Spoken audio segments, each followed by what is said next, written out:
Existe uma expressão, os globos oculares vão voar para fora das órbitas asterisco, que expressa surpresa. A surpresa que Alda sentiu equivalia a esta expressão. Conteúdo patrocinado. TLN asterisco. Obviamente, uma expressão japonesa, ou seja, ficar tão surpreso que seus olhos vão cair das órbitas. Não há erro nisso, Curatos? Ele perguntou. Não há erro, disse o leal deus subordinado de Alda, Curatos, o deus dos registros. A ativação simultânea de vários fragmentos do Rei Demônio, o sangue selado por Nineroad, os chifres que estavam na posse dos vampiros de raça pura e a tinta que havia desaparecido, Alda murmurou. Ele provavelmente já adquiriu a carapaça que Gubamon possuía, acrescentou Curatos. Não pude confirmar isso pelos olhos de Iris Bealeart, mas ele pode já estar de posse de outros fragmentos também. A vedação dos fragmentos do Rei Demônio foi conduzida por Alda, Vida e os 3 campeões sobreviventes, um dos quais era Nineroad. As localizações de muitos dos fragmentos que Vida foi responsável por selar agora eram desconhecidas. Alda e seus seguidores suspeitavam que Merebeveu, o deus maligno do lodo e dos tentáculos, havia selado alguns fragmentos, mas nunca obtiveram nenhuma prova positiva disso. Mas o problema não era a localização dos fragmentos. Era o fato de haver pelo menos 4 fragmentos dentro do corpo de uma única pessoa com seus lacres removidos. Em circunstâncias normais, essa pessoa deveria ter perdido a sanidade e enlouquecido há muito tempo. Se eles fossem alguém que não fosse o Rei Demônio. Esta monstruosidade pode potencialmente ser a verdadeira segunda vinda do Rei Demônio, disse Alda. Essas palavras enviaram uma onda de inquietação através dos deuses e espíritos familiares presentes aqui, como se abalassem todo o reino divino. Isso é impossível. A alma do Rei Demônio foi dividida e seus pedaços foram selados por deuses poderosos. Meu senhor, alguns deles devem estar com você, gritou um espírito heróico cujo nome ecoou pelas terras quando ele ainda estava vivo. Sua voz quase soava como um grito de terror, mas sua reação foi uma das melhores. Não havia um pequeno número de espíritos familiares que nem sequer podiam falar. Isso era o quanto o Rei Demônio Guduranis era temido.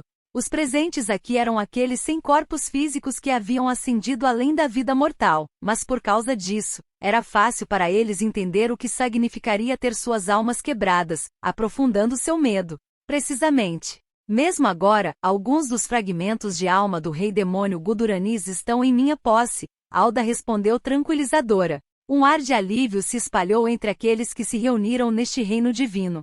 No entanto, Alda suspeitava que os fragmentos das almas do Rei Demônio que ele não possuía estavam, de fato, contidos naquela monstruosidade. Então, Curatos, e aquela monstruosidade? Alda perguntou. Infelizmente, meu senhor, Iris Bealeart parou de acreditar completamente, então não podemos determinar sua localização, disse Curatos. Quanto à alma de Mikhail que estava presa, eu vejo. Iris Bealeart era uma crente devota, apesar de jovem, mas desde que renunciou à fé em Alda, sua conexão mental se tornou fraca. E justamente quando ela havia enviado a Alda uma forte oração, foi assim que as coisas terminaram. Raiz e seus companheiros poderiam se opor a esta monstruosidade? Curatos perguntou baixinho. Isso ainda é impossível atualmente, respondeu Alda. O grupo de Raiz provavelmente causaria um ferimento grave em Vandaliel e até derrotaria alguns dos mortos-vivos, insetos, plantas e vampiros que eram seus subordinados. Mas derrotá-lo no final seria difícil. Alda via as coisas assim. A Raiz finalmente adquiriu o Guider Job muito recentemente. A inquietação pelo fato de não ter sido ele quem realmente derrotou a vampira de raça pura Ternecia obstruiu seu crescimento. Mas como ele possuía o trabalho de guia, ele se desenvolveria significativamente no futuro. Um dia será possível, disse Alda. Assim como Belvood, que resistiu ao ataque do exército do Rei Demônio com muitos sacrifícios, mas derrotou Guduranis no final. Shimada Izumi e Mashida Aran foram reencarnados no mundo estrangeiro da origem e depois mortos por Murakami, outra pessoa que reencarnou no mesmo mundo, pondo fim às suas segundas vidas. Os dois escolheram se tornar espíritos familiares de Rodcourt, o deus da reencarnação, em vez de reencarnar para viver sua terceira vida em Lambda. Agora, eles existiam dentro do reino divino de Rodcourt. Eles tinham aparências divinas. Havia anéis dourados brilhantes flutuando acima de suas cabeças, e asas de um branco puro se estendiam de suas costas. Nós somos apenas uma equipe de suporte. Ser um anjo é chato, Aran sussurrou em um tom sério. Ele estava olhando para um monitor de PC com os olhos semicerrados. Ele simplesmente parecia um assalariado fazendo cosplay de anjo. Não importa o quão alta seja a qualidade daquele cosplay. Izumi, que estava vestindo um terno, suspirou enquanto falava com ele. Foi o que ele nos disse, não foi? Isso é verdade, mas não pensei que seria tão ruim, disse Aran. Você não acha que é um pouco demais? De várias maneiras. É assim que a vida é, disse Izumi, descartando as reclamações de Aran. Ela não tinha uma auréola ou asas de anjo. Sua aparência era exatamente a mesma de quando ela estava viva em Origin. A razão pela qual havia tanta diferença entre as aparências de Izumi e Aran era simplesmente por causa da diferença nas imagens que eles tinham. Conteúdo patrocinado. Os espíritos familiares eram seres constituídos apenas por uma mente. Suas aparências mudavam de acordo com suas próprias vontades e as imagens que os outros tinham deles ao olhar para eles. A aparência de Aran se inspirou fortemente em sua imagem de um anjo de estilo ocidental, enquanto Izumi manteve sua própria aparência de sua vida em Origin. Se fossem reconhecidos pelas pessoas, suas aparências seriam ainda mais influenciadas por isso. Eles podem se tornar coisas como Komainu asterisco ou raposas, dependendo das religiões e lendas que os envolvem. TLN asterisco. Komainu são estátuas de cães-leões encontradas em santuários shintoístas. Mas como Rodcourt não era reconhecido por ninguém além daqueles que ele havia reencarnado e os deuses das várias palavras, era improvável que Izumi e Aran fossem influenciados pelo povo. Ao se tornarem espíritos familiares, vocês foram liberados de seus corpos físicos e ascenderam a seres da mente, disse Rodcourt. O fato de vocês não possuírem um corpo físico é o mesmo de quando vocês eram apenas espíritos, mas sua essência agora é diferente. Seu estado atual e instável provavelmente continuará por algum tempo. Certifique-se de permanecer perto um do outro até se estabilizar. Izumi e Aran obedeceram às ordens de seu novo mestre, revezando-se para coletar informações sobre os mundos através dos olhos das pessoas em Lambda e Origin enquanto apoiavam o círculo de sistemas de transmigração. No entanto, a ferramenta para realizar essa tarefa era o PC na frente de Aran. Claro, não havia como realmente haver um PC lá. A verdade era simplesmente que os poderes de Izumi e Aran como espíritos familiares extraíam suas formas das imagens em suas mentes. Se você não gostar, pode simplesmente transformá-lo em uma bola de cristal ou um livro mágico, disse Izumi.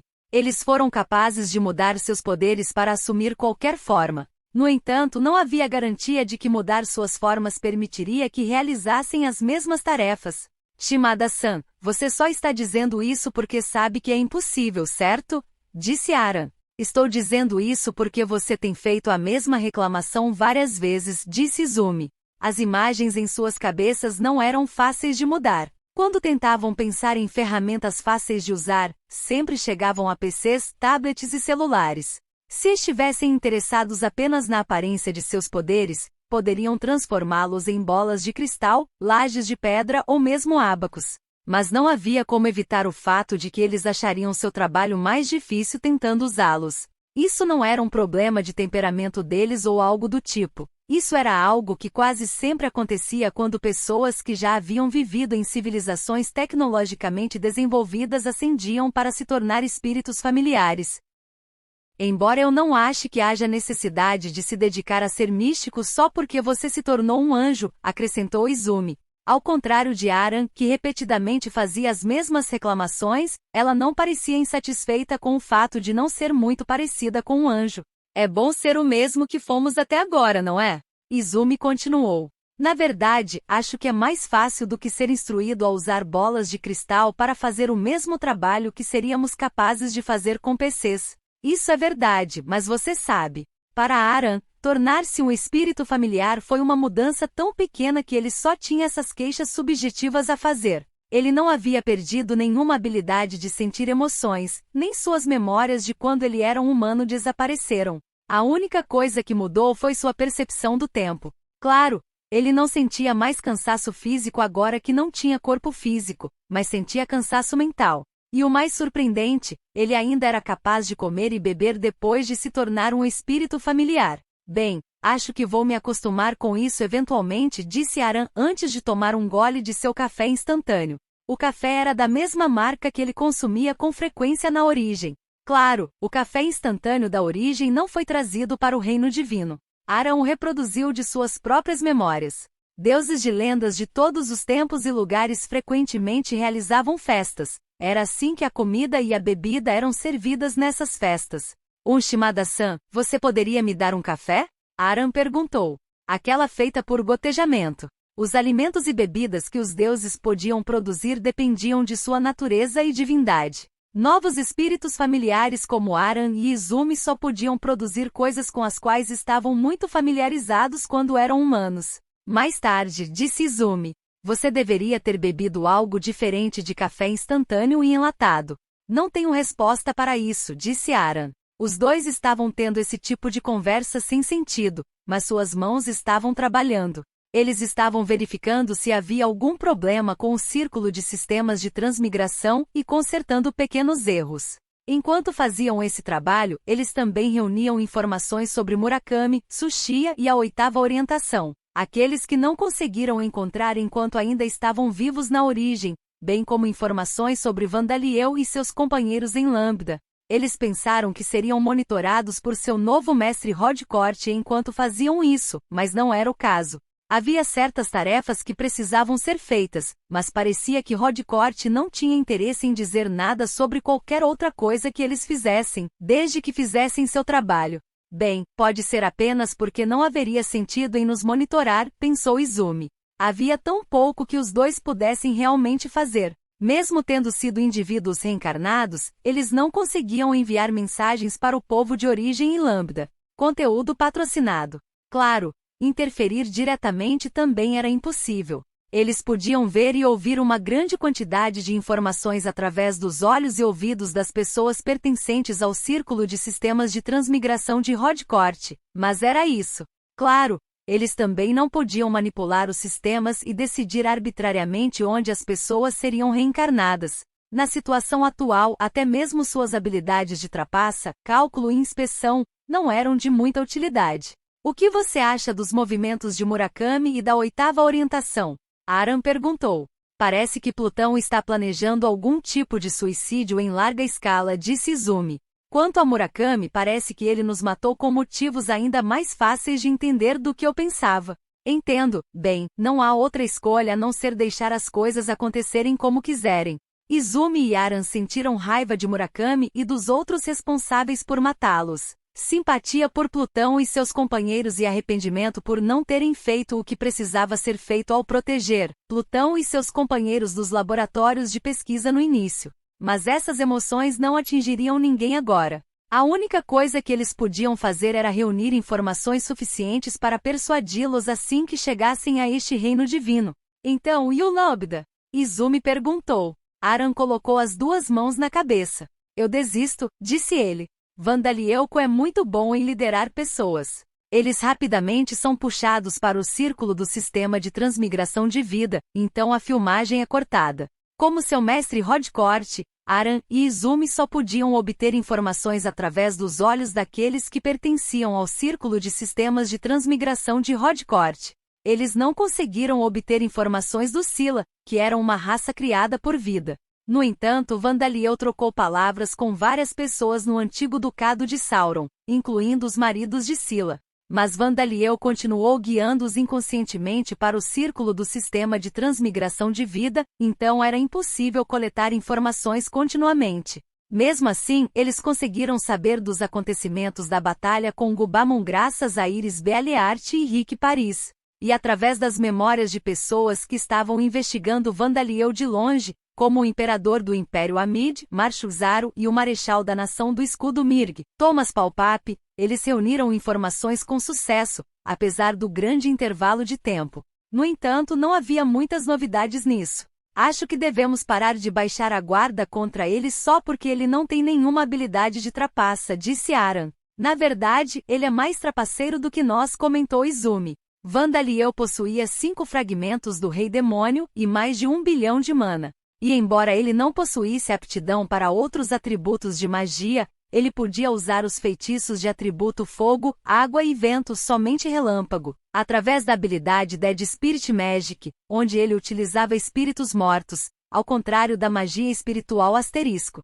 TLN asterisco. Eu não sei a diferença entre os espíritos usados na magia espiritual e os espíritos mortos, usados na magia do espírito morto. Terá que ver se o autor esclarece isso mais tarde. As habilidades de Vandaliel eram estranhas.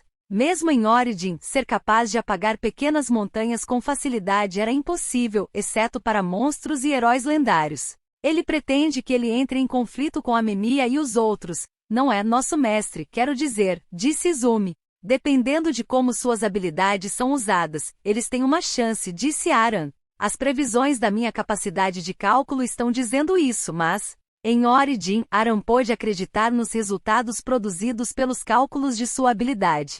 Em Origin, se o poder organizacional dos Bravers fosse usado e cada nação prestasse sua ajuda, havia uma chance de vitória, mesmo que não houvesse como evitar perdas horríveis que fariam querer tapar os olhos. Mas os reencarnados em Lambda não seriam capazes de trazer os equipamentos e armas que usaram na origem, e não teriam as posições sociais ou conexões necessárias para obter a ajuda de todas as nações. Izumi e Aran pensaram que seria uma missão de alta dificuldade desde o início, mas Rodcourt parecia não ter intenção de desistir. Bem, o mais problemático é a forma como ele age, ou melhor, os princípios por trás de suas ações, disse Aran. Ele trata os mortos-vivos da mesma forma que as pessoas, ou se você olhar de outra forma, ele só vê as pessoas vivas como iguais aos mortos-vivos.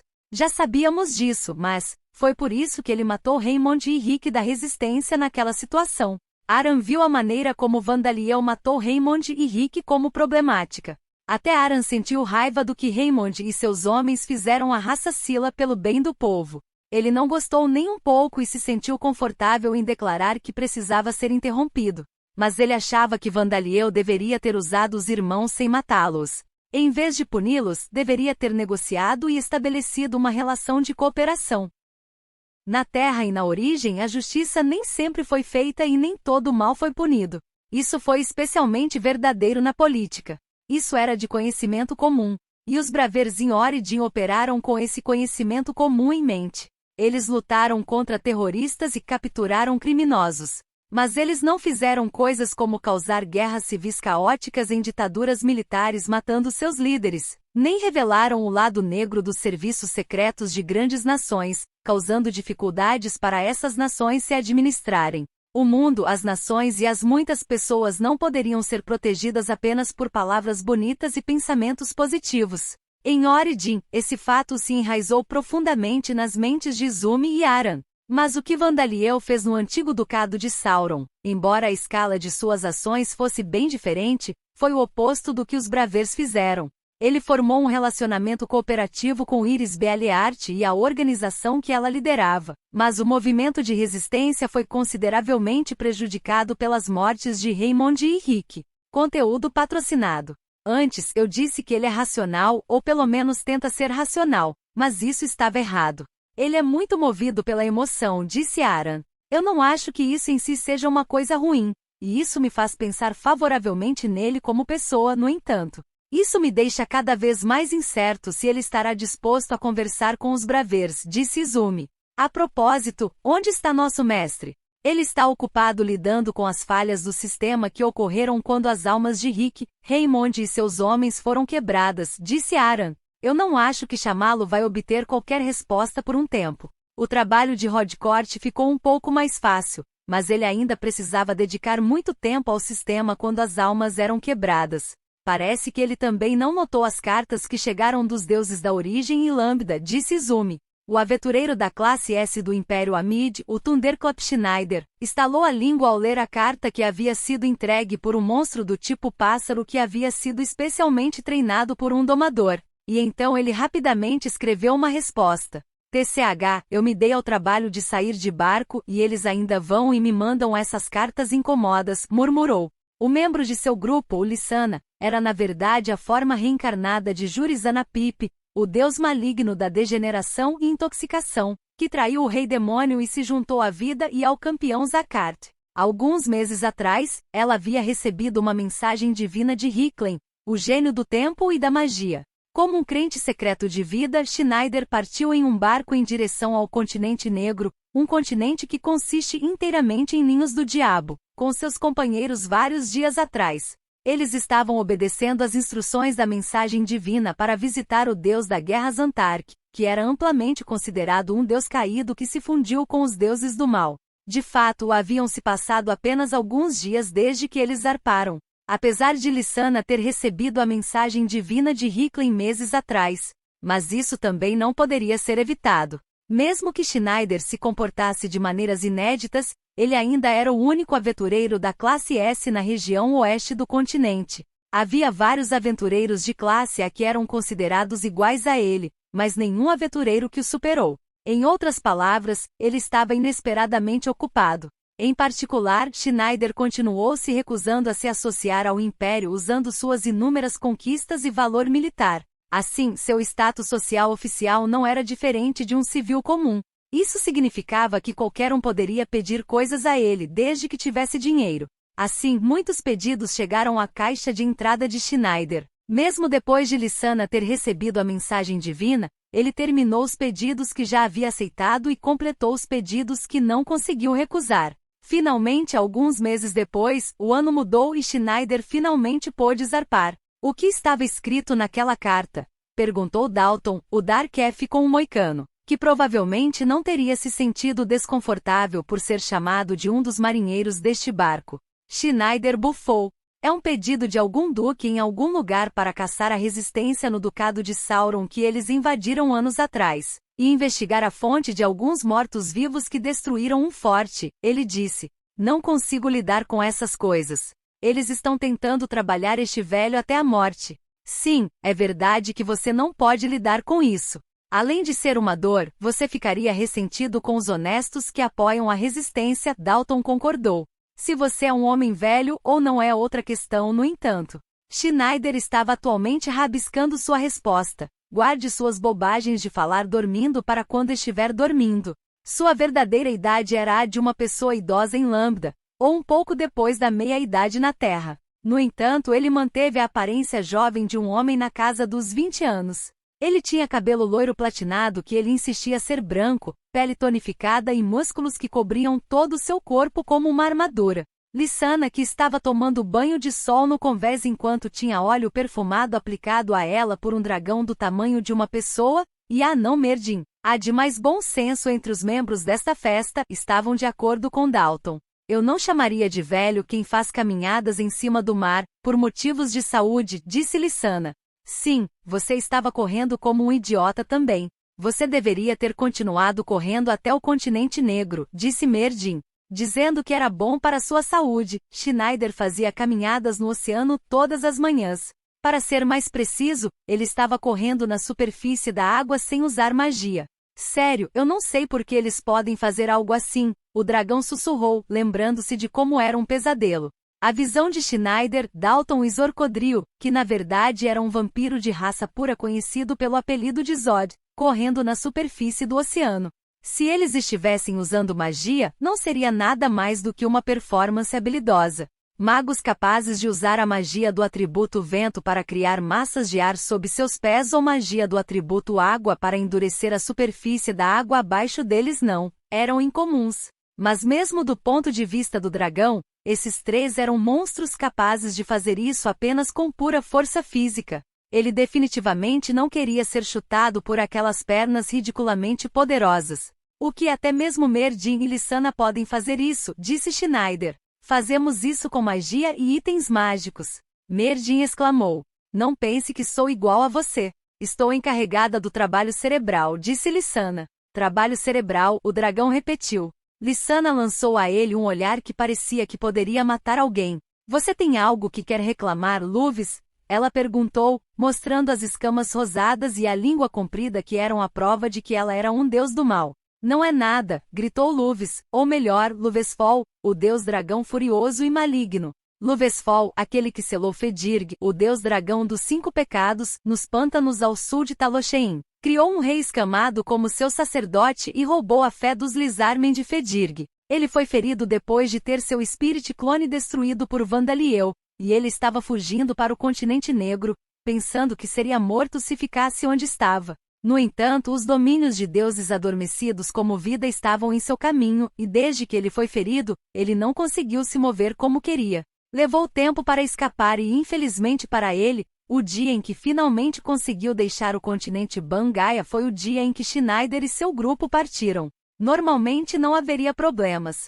Era quase impossível fazer qualquer coisa com Luvesfol, que existia em um reino divino com um corpo mortal. Na verdade, seria impossível sequer notar a existência de Luvesfol, seu dragão inútil e de merda. Conteúdo patrocinado. Finalmente te encontrei. Eu realmente não sei o que está acontecendo, mas você está no caminho. De fato, não haveria problema se não houvesse a forma reencarnada de um deus do mal, um vampiro de raça pura que possuía força equivalente à de um deus, apesar de ser apenas um membro de uma das raças intelectuais do mundo, e um aventureiro matador de dragões. Tendo vivido na região sul do continente por cerca de 100 anos, Luvesfol demorou a notar a presença desses três. Seu reino divino foi violado e os ataques foram lançados contra ele unilateralmente, e depois disso, Dalton e Merdin se juntaram para espancá-lo até virar polpa. Lissana já foi uma deusa maligna do exército do Rei Demônio, e Zod lutou contra o exército do Rei Demônio, ao lado dos campeões sob o comando de Vida. Claro, eles sabiam de Luvesfol, que os traiu e se juntou ao exército do Rei Demônio depois que o deus imperador dragão Marduk caiu. E eles sabiam sobre tudo o que ele havia feito depois. Agora, Luvesfol havia se materializado como um pequeno dragão. Os deuses poderiam ganhar um corpo físico fraco em troca de serem incapazes de usar a maior parte de seus poderes divinos. Isso normalmente seria incrivelmente arriscado, mas Luvesfol foi forçado a entrar nesse estado. Era um selo, de certa forma. Luves, suas mãos pararam, disse Lissana. Não te ensinei que você precisa aplicar o óleo uniformemente? Eu sei. Certifique-se de me massagear adequadamente também, ok?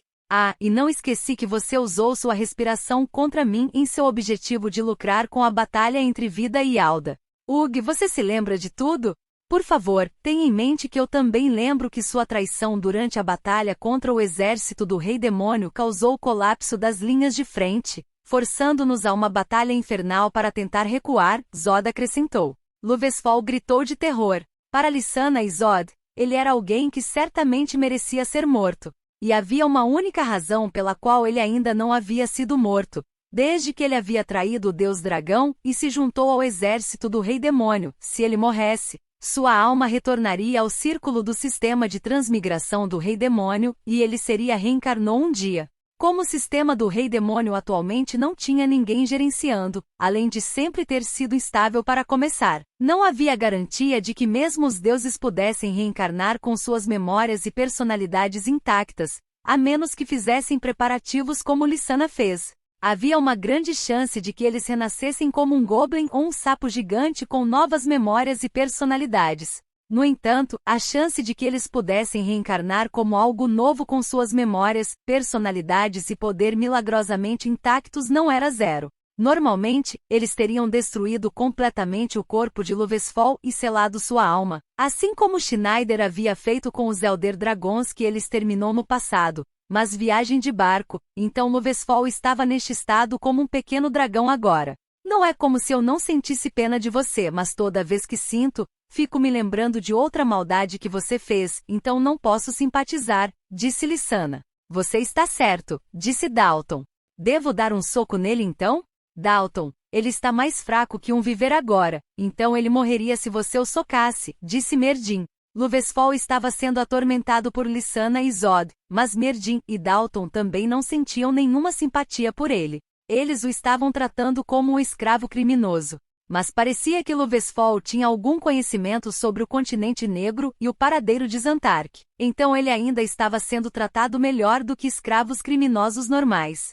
As pistas que ele poderia dar eram do tipo ele pode estar em algum lugar ali, mas era muito melhor do que nada. E graças a ele conseguiram algumas informações sobre Vandaliel. Os fragmentos do Rei Demônio, hein? Ele ficará bem usando coisas assim? Schneider se perguntou.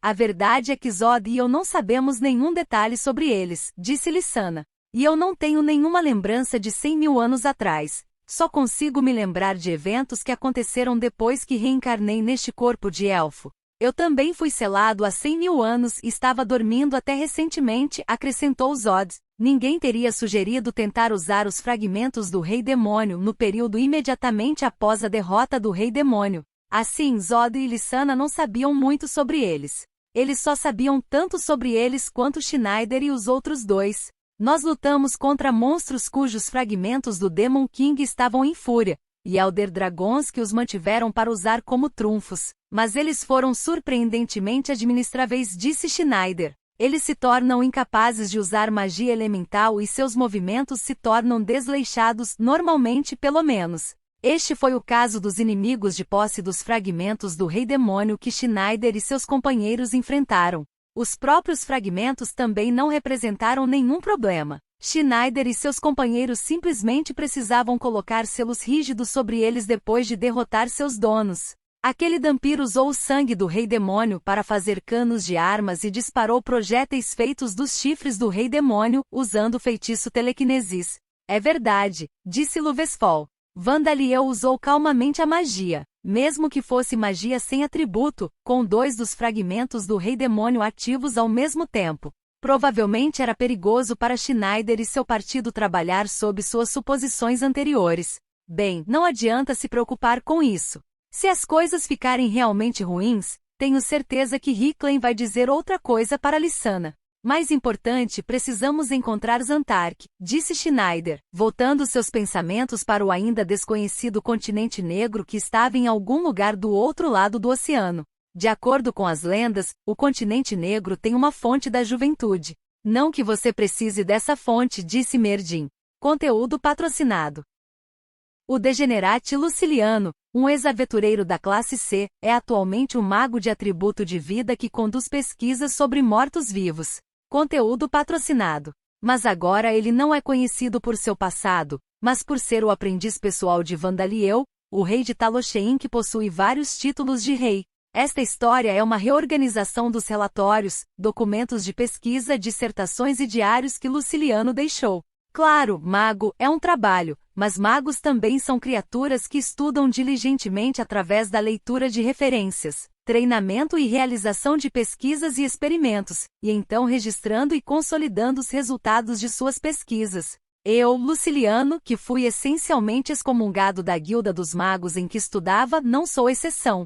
Existem alguns aventureiros e mercenários que adquiriram habilidades no nível 1 ou 2 para usar feitiços simples que poderiam produzir água potável e fogos leves, bem como feitiços ofensivos de nível iniciante para lutar contra monstros resistentes a ataques físicos. No entanto, estes geralmente não são considerados magos.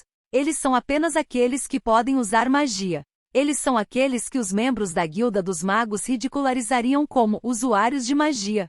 Sendo eu mesmo um mago, acredito que o importante são as ferramentas para escrever. Eu já lutei nesta área. O papel é geralmente caro. Mas com isso dito, também não é um metal precioso. O que quero dizer é que não é acessível o suficiente para usar livremente tanto quanto eu gostaria no dia a dia. E papel relativamente barato também existe. Além do papel de alta qualidade que os nobres e a realeza usam para suas cartas e notas e o papel que é usado para documentos que devem ser preservados por longos períodos de tempo. Eu uso este papel barato, suportando sua textura desagradável e como é difícil escrever nele. O papel barato é realmente um produto de terceira categoria. Não é agradável de usar e não preserva bem.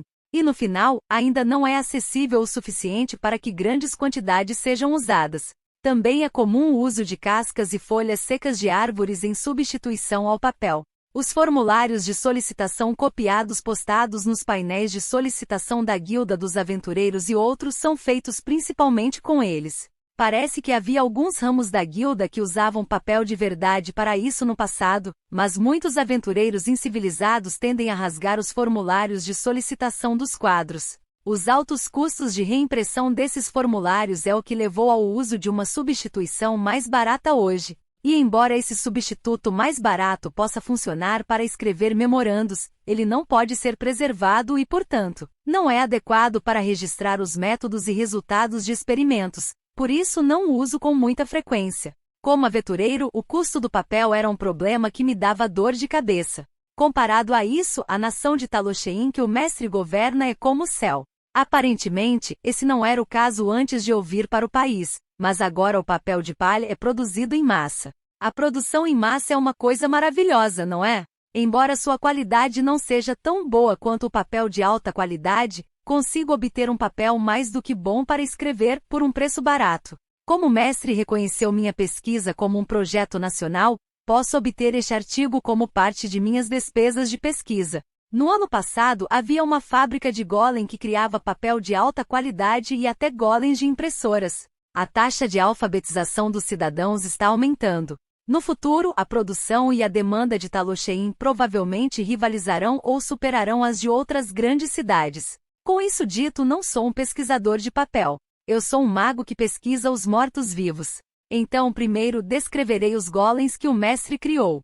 Todos os golems criados por meu mestre Vandaliel são mortos-vivos. Golems normais são criados por alquimistas que concedem vida a materiais em forma humana usando métodos como magia de atributo de vida. No entanto, os golems criados pelo mestre consistem em materiais inorgânicos com espíritos que os assombram para fazê-los se mover. Eles são semelhantes às armas amaldiçoadas e armaduras vivas, que são mortos-vivos que consistem em armas ou armaduras que são assombradas por espíritos malignos.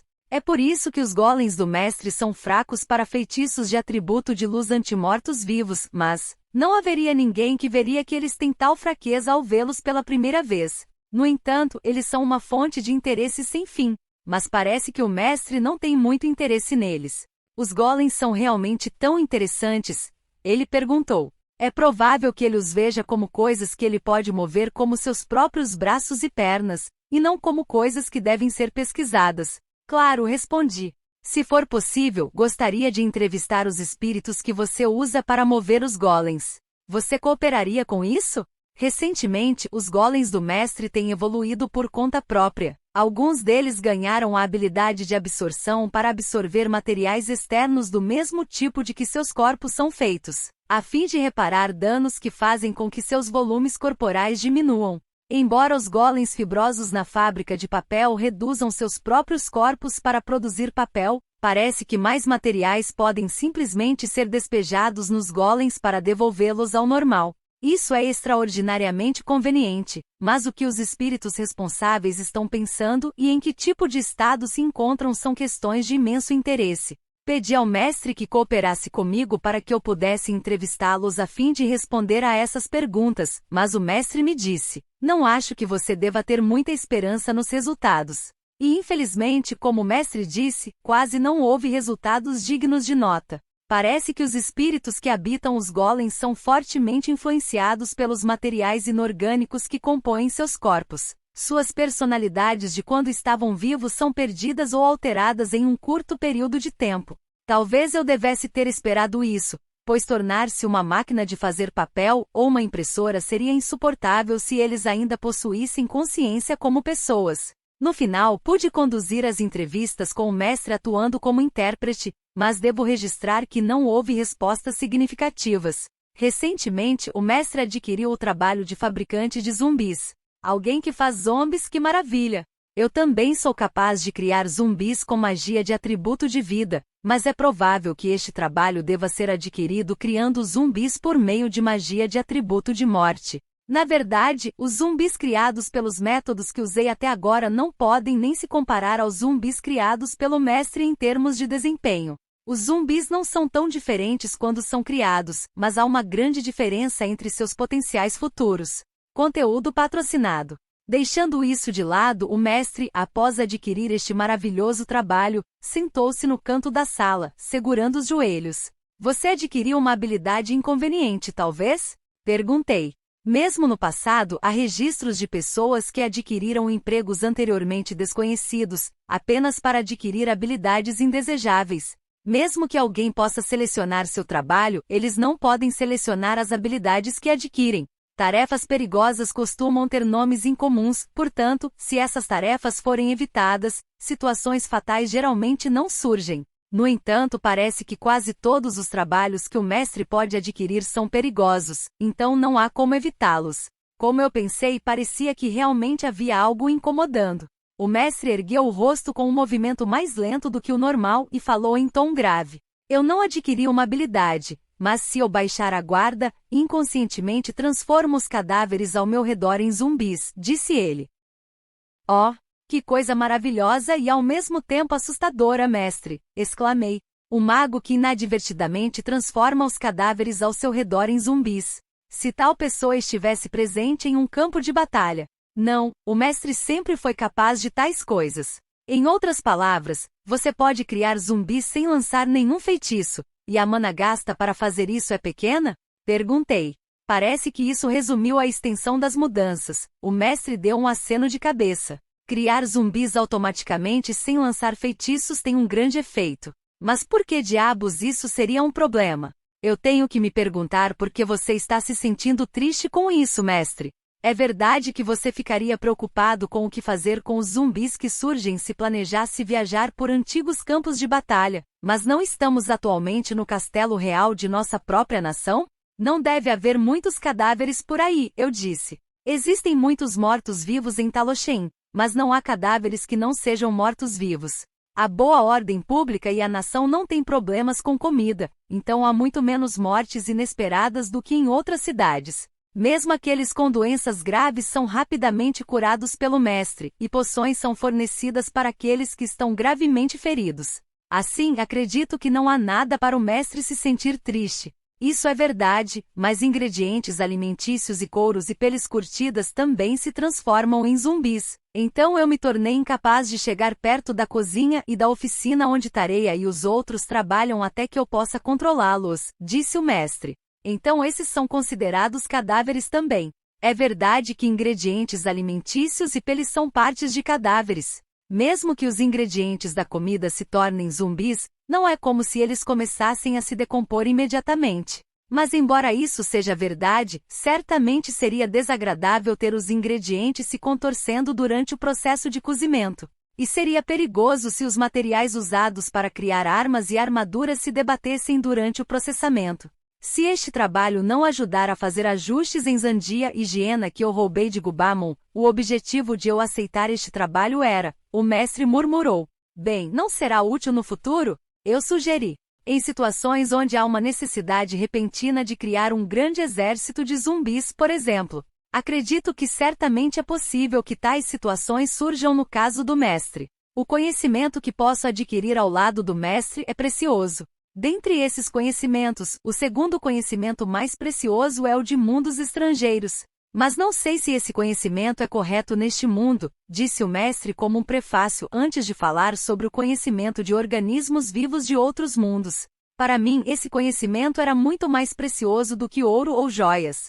Parece que isso também foi útil para o mestre. Conversando com o mago de atributo de vida que dissecou vários cadáveres, ele foi capaz de confirmar as diferenças entre os outros mundos e este. Claro, como o equipamento de exame avançado de que o mestre fala não existe, também há muitas coisas que não podemos confirmar. Em resumo, parece que as composições corporais gerais de humanos, elfos, anões, carniçais, titãs e pessoas-fera não são muito diferentes das dos humanos da Terra. E, origem, concluí.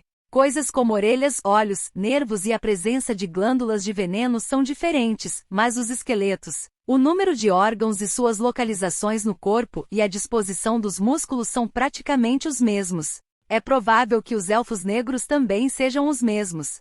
As composições corporais de raças heterogêneas como Draconis e Scylla têm muitas diferenças, mas os humanos que foram os primeiros a serem criados neste mundo, bem como as raças Elfa e Anã que se seguiram, têm estruturas quase idênticas aos humanos de outros mundos. Este fato também é muito intrigante. Os humanos de mundos que possuem enormes diferenças como a ausência de magia, são tão parecidos com as pessoas deste mundo. Isso não pode ser uma mera coincidência, eu disse. Talvez a informação, como o modelo usado para criar os humanos, transcenda a barreira entre os mundos e seja compartilhada pelos deuses. Ou simplesmente é fácil criar humanos, ou os próprios mundos têm qualidades em comum que tornam a forma humana eficaz para viver neles. Você não hesita em dizer coisas que podem ser tomadas como palavras de um herege por algumas pessoas, não é, Luciliano?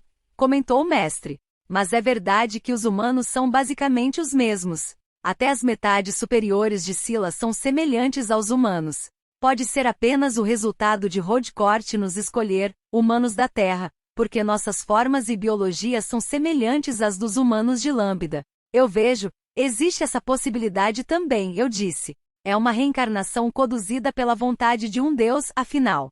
E há também o exemplo dado pelo mundo em que o rei demônio e seu exército originalmente existiam. As lendas escritas dizem que apenas criaturas horríveis, malignas e amaldiçoadas existiam lá. Você já tentou perguntar a um Deus sobre esse assunto? Meu mestre conhece um Deus. 2, na verdade.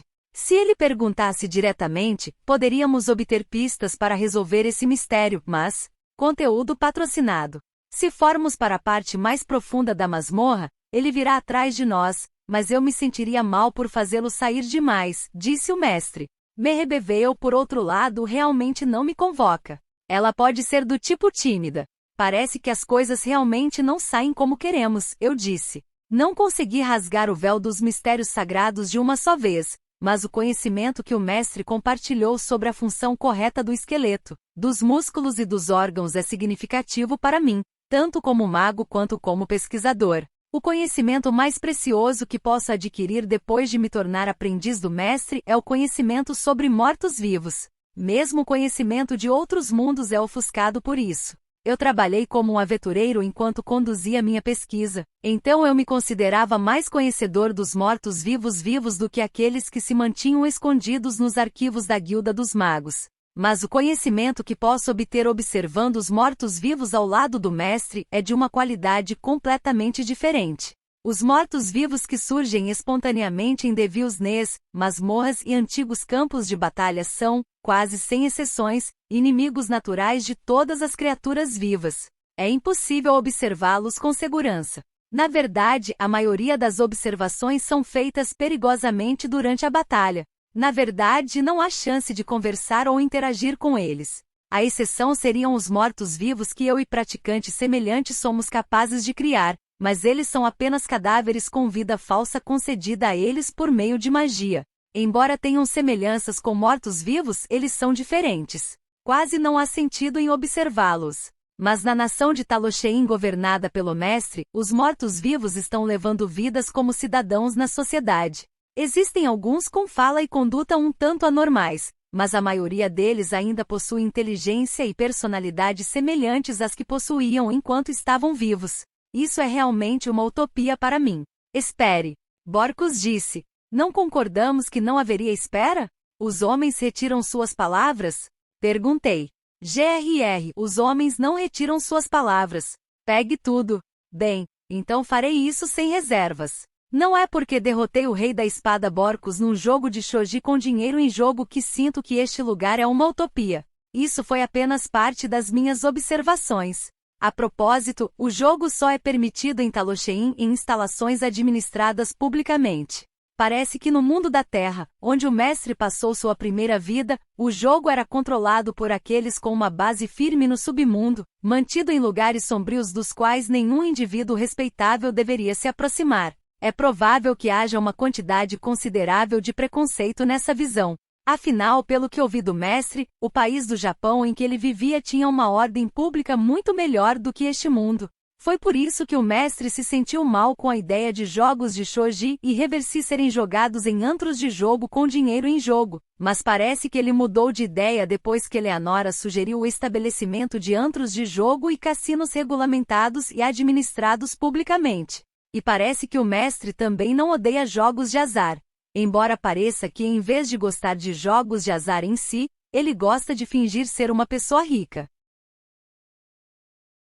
E assim, antros de jogos de azar e cassinos com limites definidos nas apostas e taxas máximas foram estabelecidos. Que tal mais uma partida? Sugeri enquanto formava uma montanha com minhas fichas. Mas Borcus soltou um gemido frustrado e recusou. Eu vou passar. Mesmo que eu esteja gastando pouco, Gofer vai gritar comigo se eu gastar mais. Senti admiração por Borcus quando ele mencionou o nome de sua única filha e, como pesquisadora, fiz uma anotação para lembrar de suas palavras e ações. De acordo com o conhecimento da Guilda dos Magos sobre os mortos-vivos, suas cabeças estão tão vazias quanto as das feras ou cheias de ódio pelos vivos. Há também uma chance de que eles possuam a inteligência que tinham enquanto vivos, mas perderam a sanidade. É possível conversar com mortos-vivos cujas memórias de quando eles estavam vivos ainda permanecem como fantasmas. No entanto, até mesmo suas memórias são simplesmente memórias restantes que desaparecem com o tempo, levando-os a se tornarem inimigos naturais de todas as criaturas vivas como outros mortos-vivos. Estas são as ideias que são defendidas. No entanto, os mortos-vivos de Talusheen são diferentes. Sua inteligência, memórias e personalidade são preservadas em um estado semelhante ao de quando estavam vivos. Nenhuma das pessoas importantes da Guilda dos Magos teria imaginado isso. Mortos-vivos que gostam de jogos de tabuleiro, jogam e se controlam devido aos avisos de seus familiares. Antes de me tornar aprendiz do mestre, eu não teria acreditado mesmo que visse com meus próprios olhos. Claro, todo mundo sabe que os mortos-vivos não são particularmente pouco inteligentes em comparação com outros monstros. Existem muitos registros de cavaleiros mortos-vivos que empunharam suas armas tão magistralmente quanto quando vivos e grupos de aventureiros mortos-vivos cuja capacidade de agir com coordenação sofisticada ainda foi preservada. Pode-se até dizer que mortos-vivos capazes de lançar feitiços como liches e skull mages são mais inteligentes do que alguns bandidos humildes. No mínimo, eles deveriam possuir uma inteligência superior à dos goblins e orcs, que só são capazes de balançar pedaços de madeira. No entanto, o mundo acredita que isso se deve aos restos de suas vidas anteriores. Mas observar os mortos-vivos de Talusheen, incluindo Borcos, permitiria aprender rapidamente que eles possuem altas capacidades de pensamento. Conteúdo patrocinado. Mas como pesquisador e mago, posso afirmar que essa percepção e experiência é mais difícil de obter do que o conhecimento de outros mundos.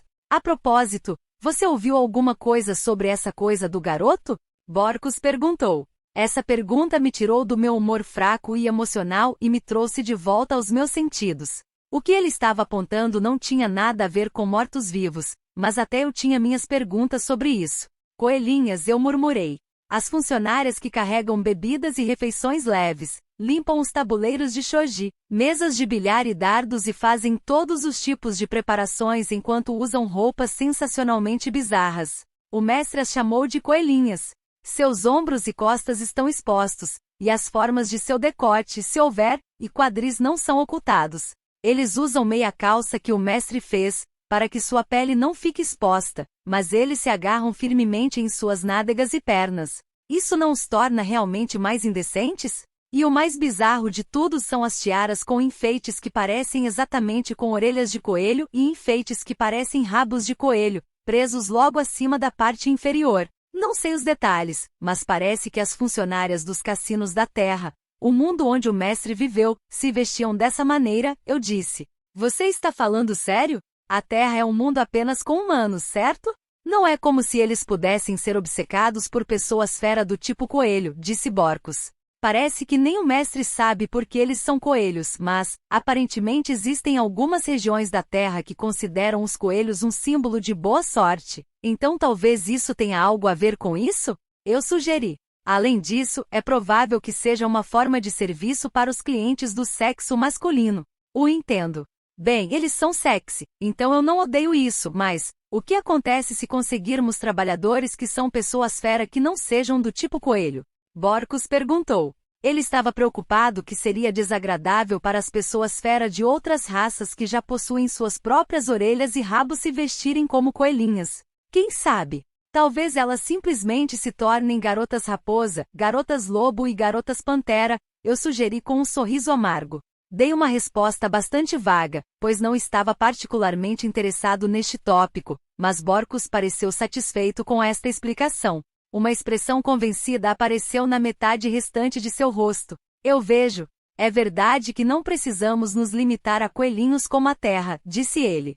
Não que eu ache que a Terra se limita aos coelhos também. A propósito, vi o mestre sentado em uma mesa com uma placa dizendo assento VIP logo depois disso. Então tentei perguntar a ele sobre coelhinhas mais uma vez, mas a resposta que recebi foi a resposta exata que eu esperava. Não sei o motivo exato ou como surgiram, mas parece que os cassinos têm coelhinhas.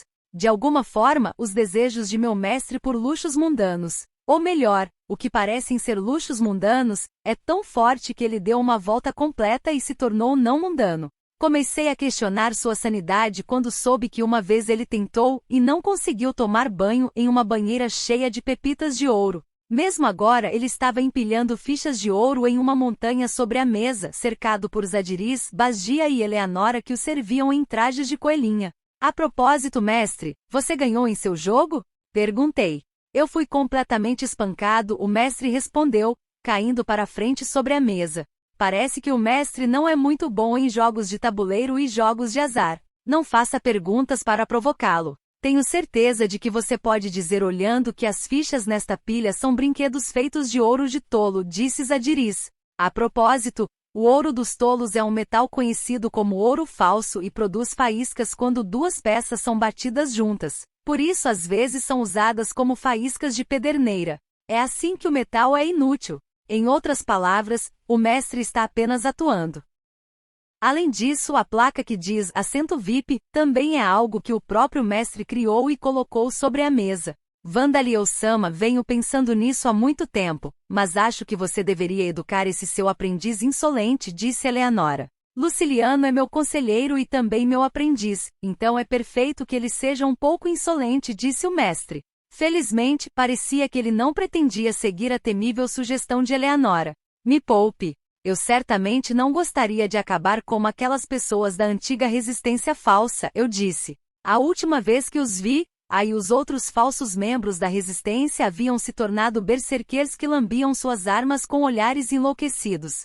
Seus trabalhos aparentemente também são berserker, tornando-os equivalentes aos aventureiros da classe D, pelo menos em poder de ataque. Eu tenho que questionar isso também. Eles provavelmente não viverão muito nesse ritmo, disse Basdia, cujo peito espetacular, latissimus dorsi e pernas femininas mal eram escondidas por seu traje de coelhinha.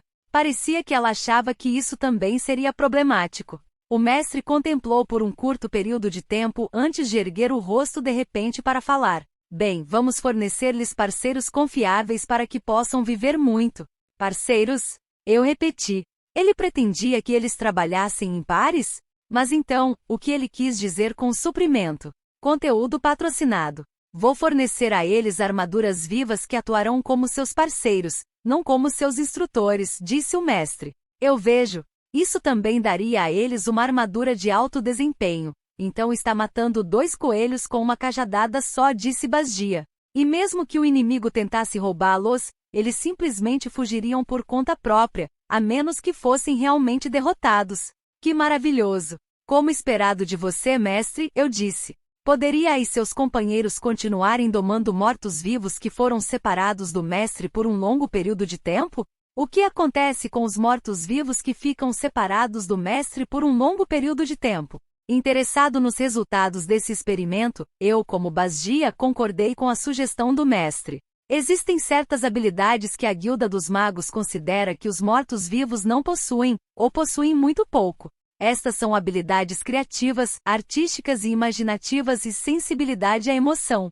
Isso foi concluído a partir dos testemunhos de aventureiros que lutaram contra mortos-vivos por muitos anos e examinando os restos mortais de magos que se tornaram mortos-vivos. E é uma teoria crível até certo ponto. Ao decifrar os registros de pesquisa deixados por magos que se transformaram em mortos-vivos enquanto ainda estavam vivos para o propósito desta pesquisa, fica muito claro que suas habilidades criativas e imaginativas se degradam com o tempo. As obras ditas criadas por artistas que se tornaram mortos-vivos são extensões de obras que eles criaram enquanto estavam vivos ou meros rabiscos.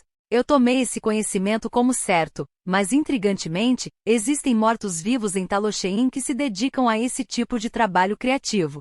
Estes incluem Datara e Nuasa, que são titãs mortos-vivos. Isso não precisa ser explicado no caso de Datara, que brande seu martelo na forja. Mas quanto a Nuasa, além de ser o líder da Igreja da Vida, ele também esculpe estátuas de pedra do Mestre e dos deuses. Os 2 campos em que eles trabalham são diferentes, mas ambos são mortos-vivos que realizam trabalhos criativos. Fiz-lhes perguntas sobre a teoria acima mencionada, mas recebi uma resposta inesperada. Isso provavelmente não está errado, disse Datara. Acho que está correto também, disse Nuasa. Eu acreditava firmemente que os 2 rejeitariam a teoria comumente aceita, mas, surpreendentemente, eles concordaram com ela. O que no mundo faz você se sentir assim? Eu perguntei para eles. Aos meus olhos, parece-me que vocês dois estão conduzindo um trabalho não diferente dos vivos. Veja, isso é só porque você está nos observando trabalhar do outro lado. Estou apenas conseguindo ouvir os conselhos de Tareya Joushan e dos outros recém-chegados. Segundo o ferreiro da Tara, que cria armas com os novos materiais trazidos pelo mestre e pelos outros, ele está simplesmente usando técnicas que cultivou no passado. Parece que ele não precisa usar muito cérebro. Ao contrário de você, eu não tenho nenhuma educação, então não posso dizer nada com certeza. Mas o poder criativo é, você sabe, ter novas ideias, certo? Eu sou ruim nisso. Quando as coisas não correm bem da forma como tenho feito até agora, tenho de consultar os outros, confessou. Apesar de ser um velho de rosto pálido e teimoso, ele é surpreendentemente flexível e ouve as sugestões dos outros. Nuasa deu um grande aceno de concordância. Também não uso muito a cabeça para esculpir estátuas. Estou simplesmente esculpindo as coisas como elas aparecem para mim. De fato, as estátuas de pedra do mestre não tiveram nenhuma glorificação adicionada a elas. Eles se parecem tanto com ele que ninguém notaria sua presença se estivesse ao lado deles, eu disse. O mestre realmente se mistura com eles de vez em quando. Particularmente depois que ele adquiriu os sacos de tinta do Rei Demônio. Ele se camuflou cobrindo-se com tinta cor de pedra, por isso é difícil dizer, a menos que alguém se aproxime dele. Eu me pergunto se está realmente certo usar um fragmento do Rei Demônio para tal brincadeira. O que o Rei Demônio pensaria se soubesse que uma parte de seu próprio corpo estava sendo usada dessa maneira? Suponho que terei que deixar de lado tais pensamentos ociosos. Mas como você esculpe estátuas de deuses que você não pode ver diretamente? Perguntei. Nuasa até criou estátuas de Fidirg, o deus dragão dos 5 pecados, e Mehebeveil, o deus maligno do slime e dos tentáculos, que agora é a heróica deusa de Scylla. Ao contrário do mestre, ele não pode ver diretamente esses deuses para criar estátuas deles. Ele esculpiu estátuas de seres que nunca tinha visto antes. Não há dúvida de que esta é uma tarefa criativa.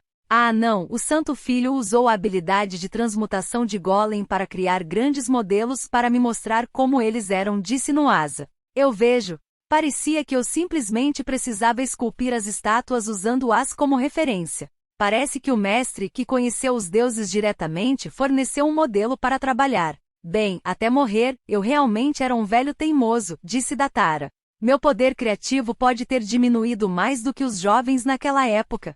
Mas agora, sinto que sou jovem de novo. Isso é porque você tem muitos gols como Tareya-san ajudando você na equipe feminina de trabalho, não é? Ah, Luciliano Dono, só comecei a esculpir estátuas depois de me tornar um morto-vivo, então não acho que minhas respostas seriam de muita utilidade para você, acrescentou Nuasa. Parece que a teoria comumente aceita não pode ser afirmada ou refutada apenas ouvindo as opiniões desses dois. Devo ser diligente em reunir mais testemunhos. Conteúdo patrocinado.